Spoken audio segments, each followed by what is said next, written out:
Ուրեմն Հիսուսն ասեց պետք չէ որ գնան, դուք տվեք նրանց ուտել, նրանք էլ ասեցին նրան, մենք այստեղ բան չունենք, բայց միայն 5 հաց եւ 2 ձու, նա էլ ասեց նրանց այստեղ բերեք ինձ մոտ, եւ վերջապես Ղուկաս ավետարանի 9-րդ գլխի մեջ 10-րդ խոսքից լսում ենք, եւ առաքյալները դարձան եւ պատմեցին նրան ինչ որ արին, եւ նրանց առավ եւ գնաց առանցին մի անապատ տեղ, մի քաղաքի մոտ, որ կոչվում է Բեթսայիդա։ Եվ ժողովուրդներն իմանալով նրա ետևից գնացին եւ նրանց ընդունեց եւ նրանց հետ Աստծո արքայության մասին խոսում էր։ Եվ նրանց որ բժշկության կարոտ էին բժշկում էր։ Եվ օրն սկսեց տարաժամել, 12-ն էլ մոտ եկան եւ ասեցին նրան. Արձակիր այդ ժողովուրդը, որ շրջակա գյուղերը եւ ագարակները գնան իջևանեն եւ կերակուր գտնեն, որովհետեւ այստեղ անապատ տեղում ենք։ Եվ նրանց ասեց. Դուք տվեք դրանց ուտել, նրանք էլ ասեցին. մենք 5 հացից եւ 2 ձկնից ավելի չունենք։ Եթե ոչ գնանք այդ բոլոր ժողովրդի համար կերակուր գնենք։ Ուրեմն ինչպես լսեցիք, բոլոր ավետարաններում նույն փաստի մասին է խոսք գնում, սակայն եկեք ամեն ինչի հերթականությամբ, ինչպես ասում են, իր տեղը դնելով շարժվենք առաջ։ Ուշադիր ընթերցանությունը այս բոլոր 4 ավետարանների մեջ այս դեպքի շատ հետաքրքիր բաներ է բացահայտում մեզ։ Առաջինը մենք այստեղ տեսնում ենք, որ Հովանու ավետարանի մեջ գրված է 6-րդ գլխի 5-րդ խոսքից, որ Հիսուսը աչքերը բարձրացրեց, տեսավ, որ շատ ժողովուրդ է գալիս իր մոտ, ասեց Փիլիպոսին։ Մենք այնտեղ կարդում ենք, ինքը 12-ին ասեց։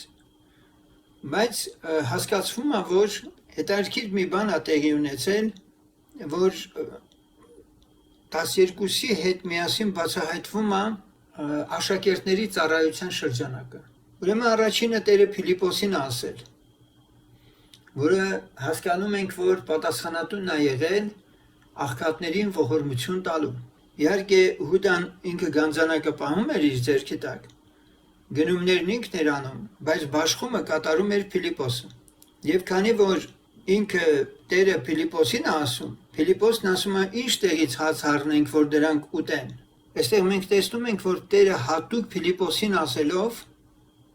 փորձում է, բայց այս ասեց նրան փորձելով, նրանց չէ։ Հատուկ շեշտը դրված է Փիլիպոսի վրա, որից մենք հասկանում ենք, որ այո ինքն էր մատակարարման,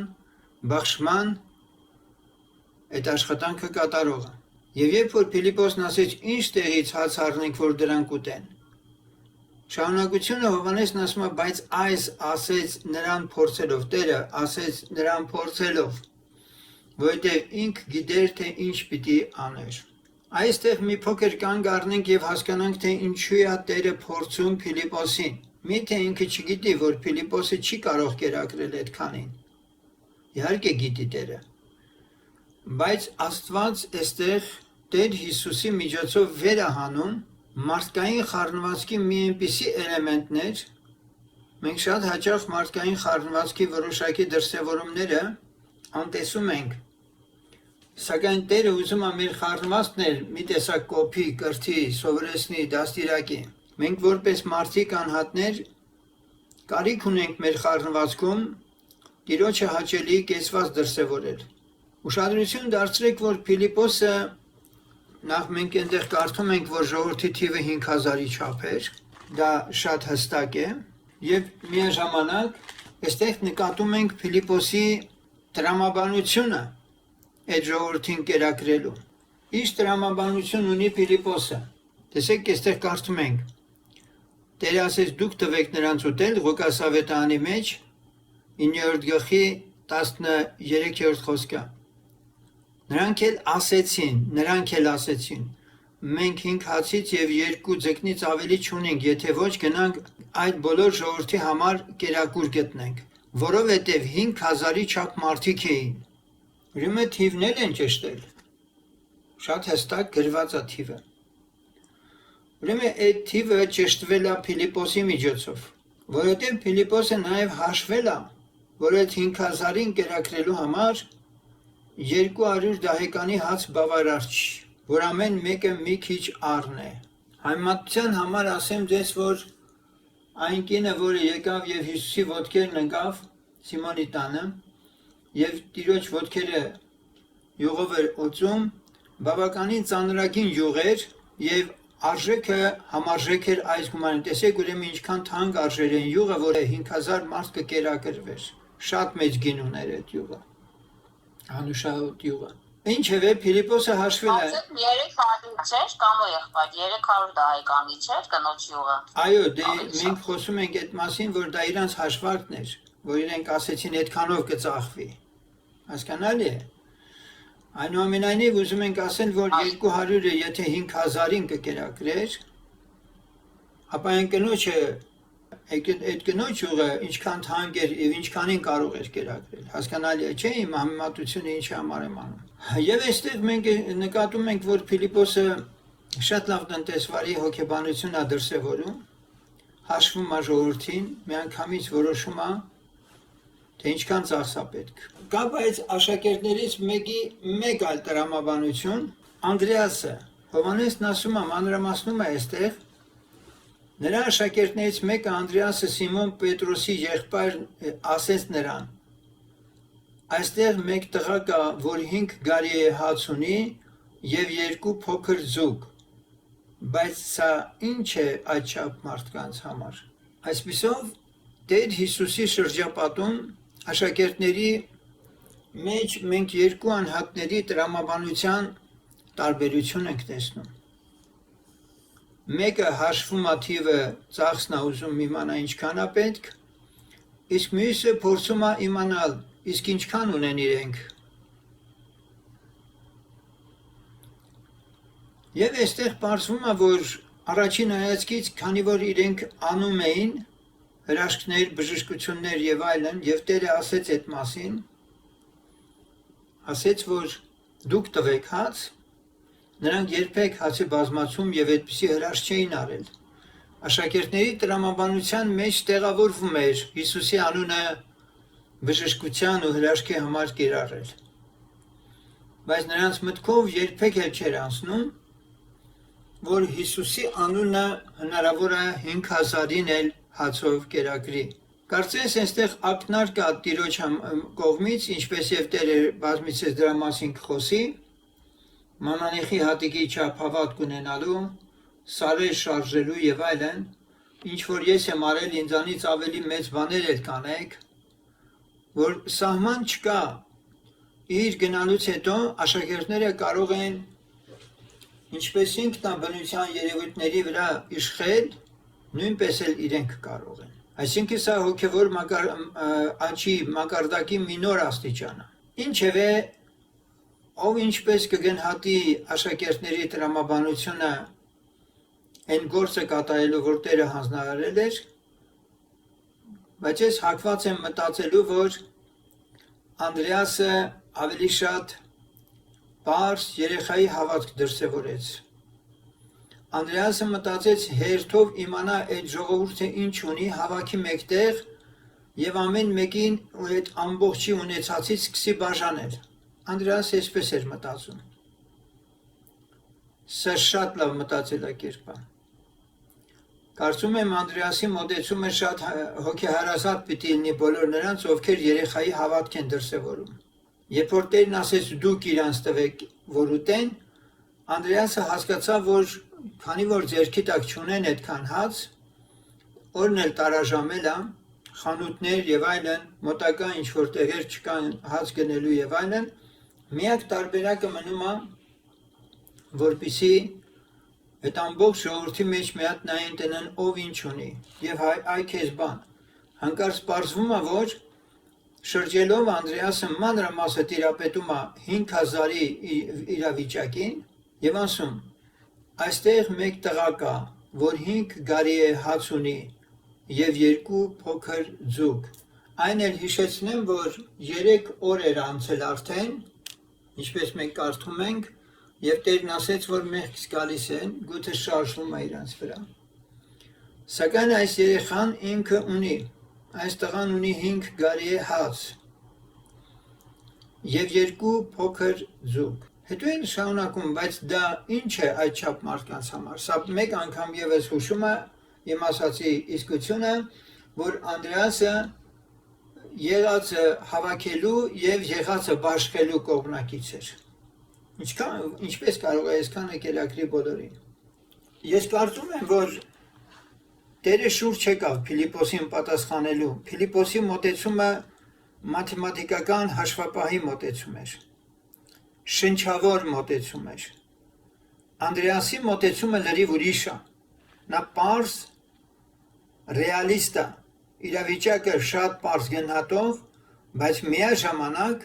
սա է ակնարկում։ Այո, ես պատրաստ եմ քո ասածը կատարելու, Տեր։ Սա է եղածս։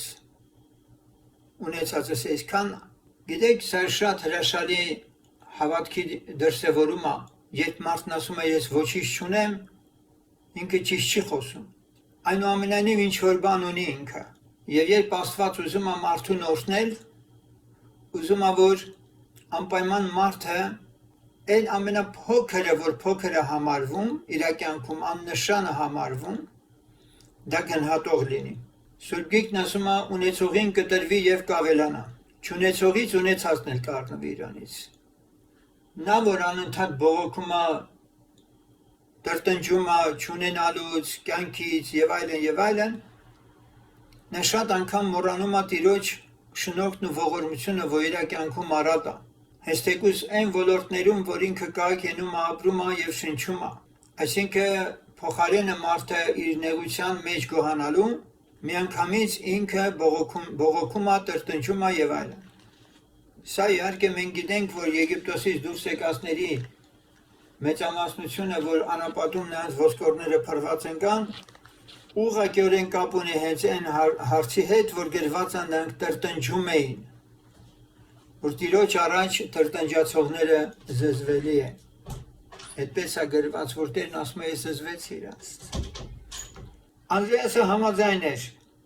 այդ 5 հացով եւ 2 ձկով ինչ որ բան անել, բայց իր կամեցողությունը կարիքի հետ չի համապատասխանում։ Ունեցածի հետ չի համապատասխանում։ Ավելի ճիշտ է այդպես գաք Տիրոջ առաջ եւ ասեք Տեր, ես ուզում եմ, որ այսպես լինի, բայց քանի որ ես չեմ կարող բարեգործ լինել այդ մակարդակում, այսքանն է իմ ունեցածը, որ ես փորձում եմ դա անել։ Եվ Տերը դա գնահատելու է։ Հիսուսն էլ ասեց, մարդկանցը նստեց, իմիջիալոց ասեն, որ սրանից հետո ուրեմն խորհուրդ եղավ աշակերտների մյուս մասն էլ, այդպես էր մտածում, որ ավելի ճիշտ լինի այդ ժողովրդին բաց թողեն, գնան ամեն մեկը այդ մոտակա գյուղերը գիշերեն, թերևս այդ ընտանիքներում ինչ որ մի բան էլ գտնեն ուտելու եւ հանգրվանեն այնտեղ։ Եվ Տերն ասեց, չէ, սոված չեմ թողնելու այս մարդիկ գնան։ Երբեք Տերը իրեն մոտ եկողին սոված չի ուղարկում։ Երբեք Աստված իրեն եկածին չի ուղարկում դատարկ, թե հոգևոր, թե նյութական խնդիրներում։ Սա գեղեցիկ մի դրվագ է, որտեղ մեր Տիրոջ հոգատարությունն ենք տեսնում, եւ ես ձեզ ասեմ, այստեղ կապ չուներ, թե այդ 5000-ից քանիսը հետո հավատարիմ կմնային իրեն։ Անշուշտ Տերը գիտեր, որ այդ 5000-ի մեջ կլինեին մարդիկ, որոնք հետագայում կասեին խաչը հանիր դրան։ Այդպիսի մարդիկ էլ կարող էին լինել։ Սակայն Աստված իր ողորմությունը բոլորի հանդեպ է ցուցաբերում, որովհետև ինքը մարդասեր է եւ մարդու գինն ու արժեքը մենակ ինքը գիտի։ Եվ նա ասեց նրանց. այստեղ բերեք ինձ մոտ, այսինքն այդ 5 հացը եւ 2 ձուկը ասեց բերեք իմ մոտ։ Եվ հրամայեց, որ ժողովուրդները խոտերի վրա նստեն, Մատթեոս ավետարանի մեջ ենք շարունակում 14 գլխից։ Նույնն էլ մենք կարդում ենք Հովանու ավետարանում, Հիսուսն էլ ասեց. մարդկանցը նստեցրեք եւ շատ խոտ կար այնտեղը, եւ մարդիկ նստեցին համարով իբր 5000։ Եվ Հիսուսը հացերն առավ, գոհացավ եւ բաժանեց աշակերտներին։ Աշակերտներն էլ նստողներին, նույնպես եւ ձկներիցը, որ չափ որ կամեցան։ Ուրեմն սեներ, մենք էլի վերջին ընթրիքի ժամանակ տեսնում ենք Տերը գոհանում է հացից առաջ եւ մենք ունենք այդ սովորությունը հաց ուտելուց առաջ մենք աղոթում ենք գոհանում ենք Տերիցը մեր հանապազորյա հացի համար մի բան եմ ուզում շեշտել գրվածն ասում է որ երբ որ սամարացիների քաղաք գնացին հաց գնելու եւ եկան տեսան որ Հիսուսը խոսում էր սամարացի կնոջ հետ ասեցին վարդապետ հաց կեր ասեց ես ունեմ կերակուր որ դուք չգիտեք Եվ բացատրեց, որ իր կերակուրը իր հոր կամքը կատարելն է։ Նու եթե մենք այդպես վերցնենք, որ զուտ հաց ուտել կամ հաց առնելը իր մեջ ներառում էր բացի հացը ուրիշ բաներ էլ կարող ենք։ Հստակ չգիտենք, թե վերջո այդ օրվա ընթրիքը ինչպես պիտի անեին կամ ճաշն ինչպես պիտի անեին։ Բայց ես համոզված եմ, որ եթե երկու ձուկ էլ չլիներ, էլի այս հացը պիտի բազմանար Եվ հացի եւ ձկան բազմացումից հետո Տերը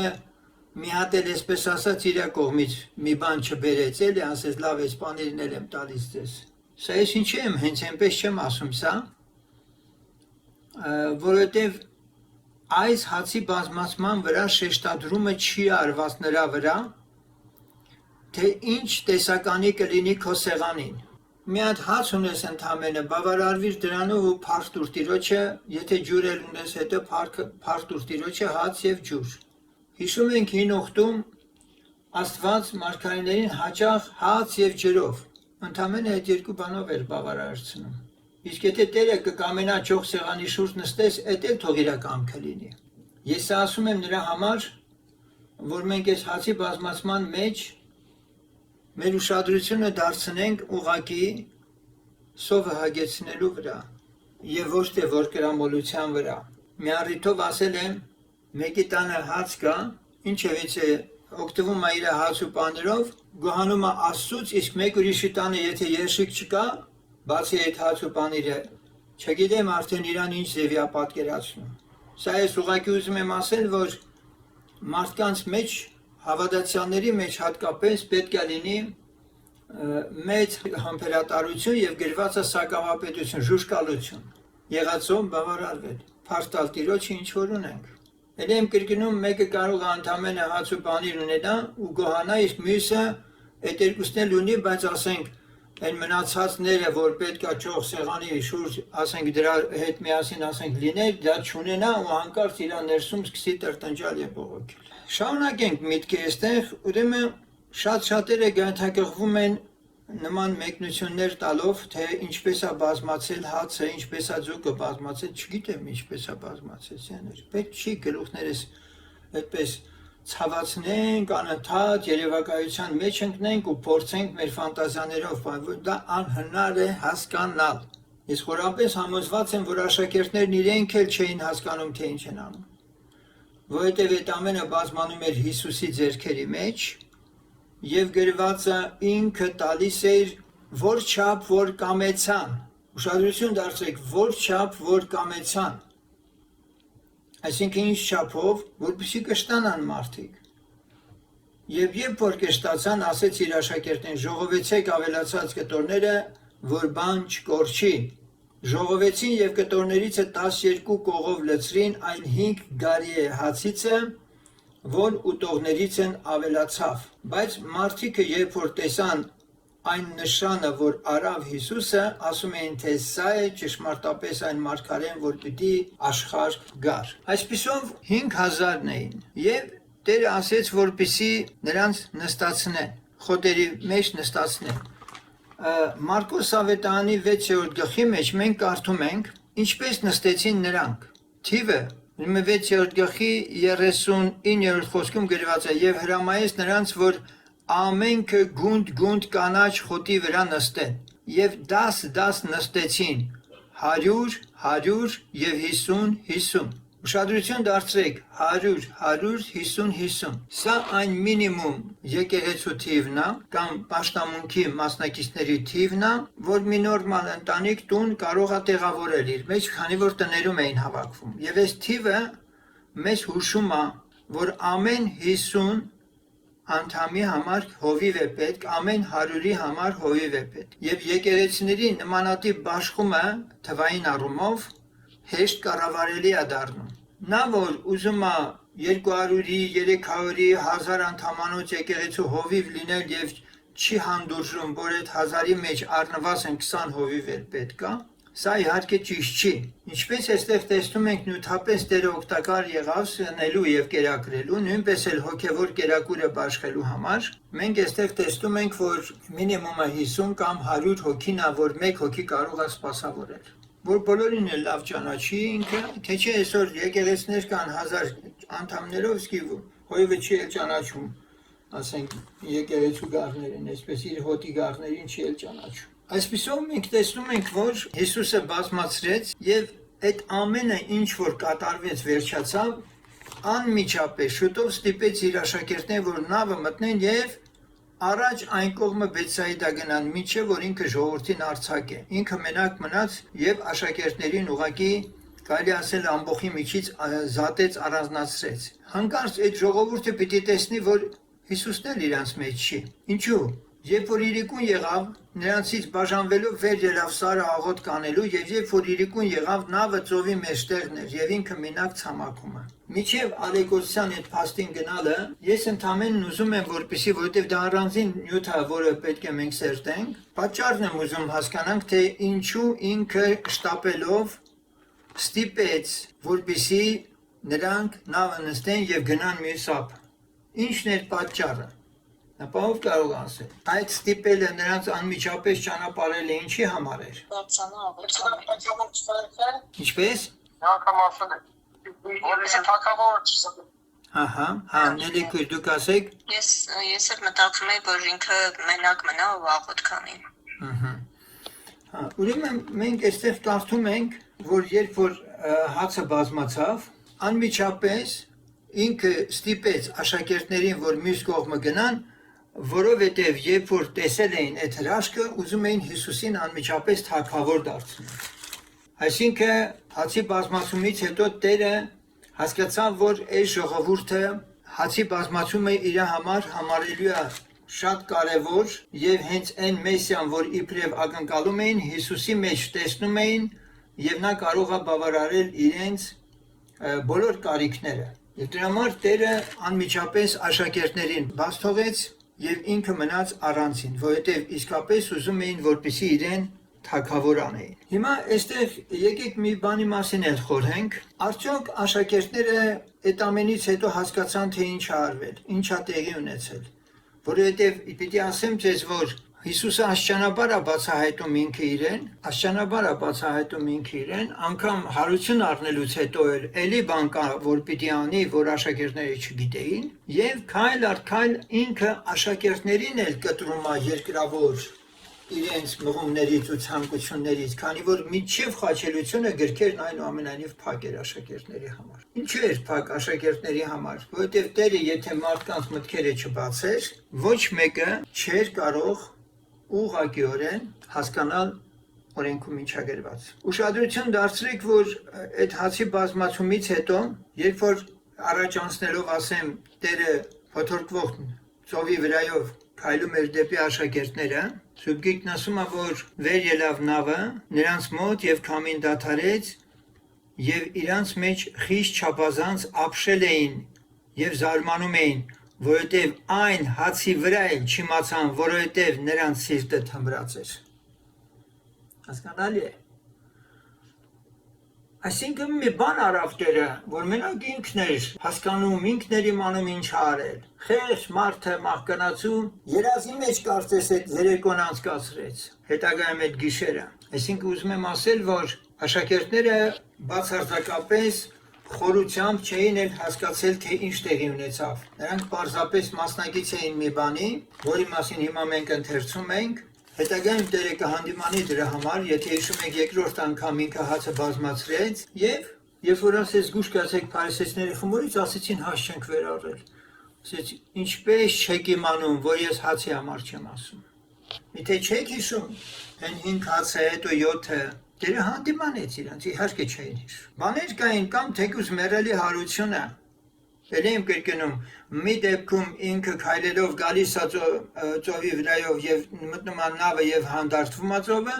մյուս դեպքում նավի մեջ է եւ ինքը հանդարտեցում է նորից ծովը եւ ասում է «Ով է այս մարդը»։ Ես ես մի բան ասեմ, աշակերտներին հասկանալ է պետք։ Ամենատարբեր, էլ ինչ հրաշներ պետք էր որ աներ Հիսուսը, ինչքան էլ ինքը այդպիսի մեծ զորավոր հրաշներ աներ, սեներ մարդը մնում է մարդ։ Չի կարող խորությունը հասկանա ու գնահատի ճիշտ գնահատական տա եւ այդ գնահատականով ինքը իր կյանքը դասավորի։ Աշակերտները ի վիճակի չէին այդպես շարունակելու։ Եվ սա մարդուն հատուկ է։ Բացառիկ դեպքեր կան։ Բացառիկ դեպքեր, երբ որ մարդիկ գնահատում են ճիշտ իրավիճակը եւ ճիշտ հետեւություն են անում եւ հավատարմորեն մնում են դրա մեջ։ Այսինքն միտքը սա է, օրինակ երբ որ մենք վարդապետում ենք, երբ որ մենք սովորեցնում ենք, երբ որ ես ասենք ավետանից վարդապետում եմ, դուք բոլորդ էլ զգուշ եղեք։ Շատ անգամ դուք ունեք ձեր կարծիքը, լավ եք անում որ ունեք, բայց երբեք վարդապետության վրայով չպետք է անցնի ձեր կարծիքը։ Եվ հենց այստեղ է որ մարդը միշտ սայթակում է ու գայթակղվում է։ Իր կարծիքի եւ վարդապետության սահմանները խառնվում են իրա։ Ես սա ընդհանուր եմ ասում։ Ամենամեծ վտանգը սա է, երբ որ մարդը Աստծո տված ստանդարտներն ու այն վարդապետությունը, որով ինքը ուզում է եկեղեցին առաջնորդի, մարդկանց համար այդ վարդապետությունները չեն դառնում կարևորագույն հենակետեր իրենց կյանքի, եւ իրենք շարժվում են ինչպես իրենք են ուզում։ Եկեղեցու պատմությանը անդրադառնալիս սրա վերաբերյալ ես մի քիչ ավելի կմանրամասնեմ պատմության մեջ ինչեր կան, ինչեր ա եղել, երբ որ հատկապես եկեղեցու առաջնորդները իրենց խորհուրդներով ավելի շատ շարժվել են իրենց կարծիքներով, մտածելով, որ իրենք ավելի խելացի են, քան իրենցից առաջ եղած ավակ եղբայրները, եւ փորձել են շտկումներ անել այն հիմնասյուների, վարդապետական սյուների հետ կապված, որոնք իբրև թե նախորդները սխալ են հասկացել։ Այստեղ շատ նուրբ կետեր կան։ Սրանք շատ պետք է զգուշությամբ նայենք մենք։ Մենք Տիրոջ եկեղեցի ենք, ես մեծ երկյուղով եմ խոսում, սովորեցնում, եւ ես հավատում եմ, որ ես հաշիվ եմ տալու իմ ասած ամեն մի խոսքի համար, միևնույն ժամանակ դու էլ հաշիվ ես տալու այդ խոսքերը ընդունելու կամ չընդունելու համար։ Ես սրանք ինչի համար ասեցի։ Ես սրանք ասեցի նրա համար, որ աշակերտները միջև Քրիստոսի հարությունը Տակավին այդպես էլ գրքերը չէին հասկանում, բայց եթե ամեն մեկին խոսներ, ամեն մեկը շատ լավ գիտեր իբր։ Եվ երբ որ Տերը հարությունից հետո բացավ գրքերը Էմաուսի ճանապարհի վրա եւ սկսեց սովորեցնել, այնտեղ երկու բառ ասեց՝ անմիտներ եւ թուլասիրտներ, հավատալու այն ամենին, որ ձեր մեջ եղավ։ Ինչն էր խանգարել Էմաուսի այդ ճանապարհին այդ աշակերտներին, որպեսզի մարգարեական գրքերից իմանային, հավատային, որ Հիսուսը պիտի հարություն առներ եւ այլն եւ այլն։ Միանշանակ այն ամենը, ինչը որ իրենք սովորել են իրենց հոգևոր միջավայրից եւ սեփական ամբիցիաներից իհարկե։ Իրանց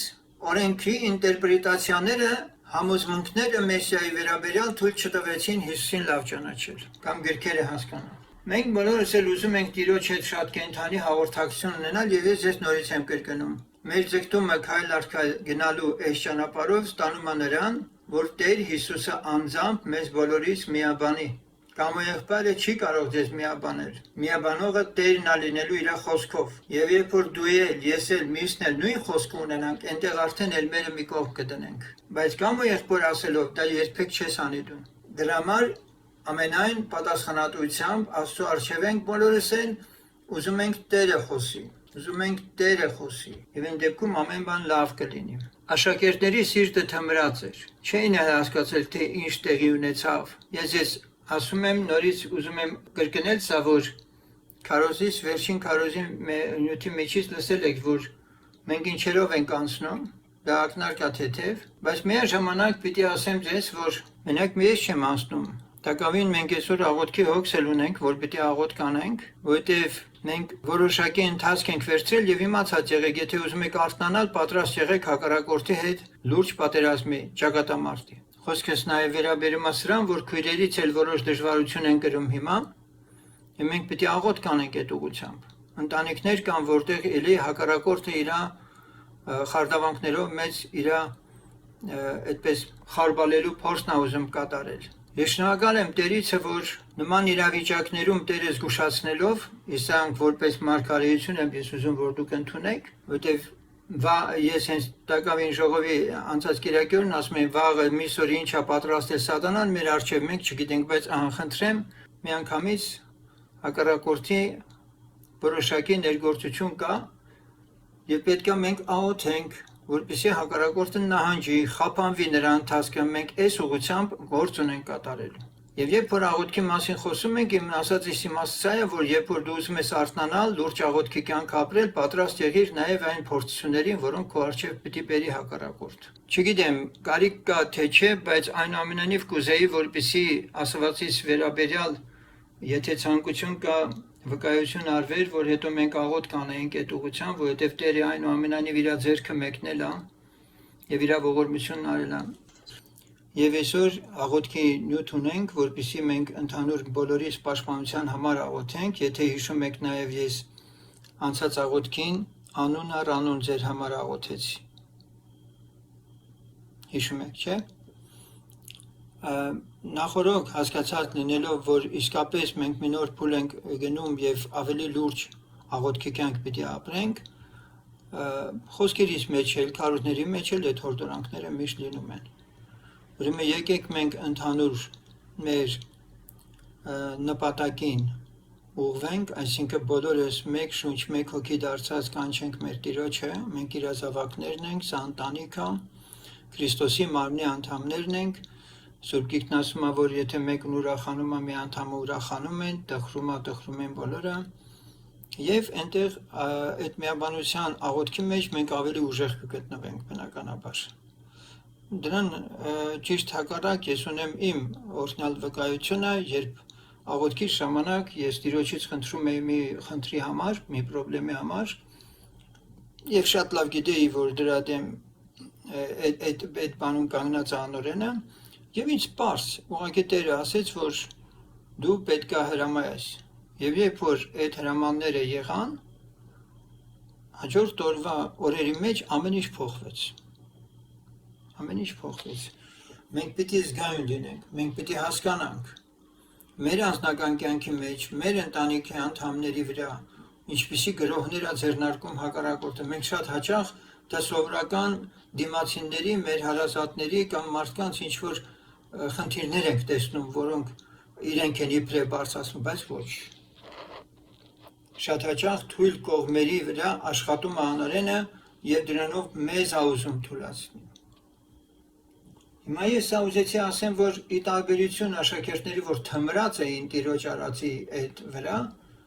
մենք գնահատողներ լինենք այն ամեն ինչը, որ Տերը անում է մեր կյանքում եւ չմոռանանք։ Երկնքի